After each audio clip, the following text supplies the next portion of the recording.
ডিসেম্বরের প্রথম ২১ দিনে রেমিটেন্স এসেছে $2 বিলিয়ন বেশি।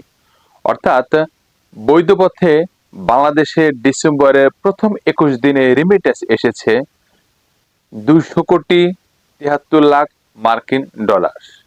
$1 সমান যদি 20 টাকা হিসাব করা হয়, বাংলাদেশি টাকায় যার পরিমাণ হবে 24,০০০ কোটি টাকা। দৈনিক গড়ে এসেছে 1,১৪৫ কোটি টাকা। বিশেষজ্ঞরা বলছেন, এই রেমিটেন্সের ধারা যদি অব্যাহত থাকে তাহলে মাস শেষে রেমিটেন্সের পরিমাণ দাঁড়াবে $3 বিলিয়ন কাছাকাছি। উল্লেখ্য যে গত মাসে মানে নভেম্বর মাসে রেমিটেন্স এসেছিল $220 কোটি।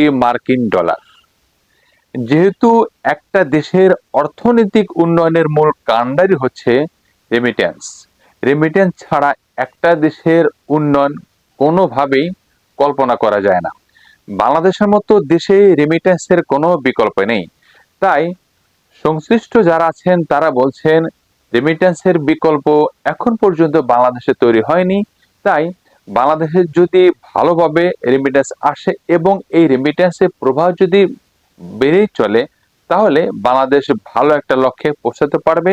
সেই সাথে অর্থনৈতিক উন্নয়ন আরো অগ্রগতি বাড়বে বলে তারা বিশ্বাস করছেন। এটা ছিল আজকের ছোট্ট ভিডিও। ভালো লাগলে অবশ্যই চ্যানেলটা সাবস্ক্রাইব করবেন। সেই সাথে মাটি ব্যাংক চ্যানেলের পাশেই থাকবেন। লাইক, কমেন্ট, শেয়ার দিতে ভুলবেন না।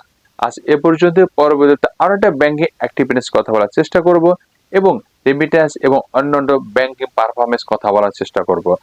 সকল প্রবাসী এবং সকল রেমিটেন্স যোদ্ধাদের থাকলো সহস্র সালাম।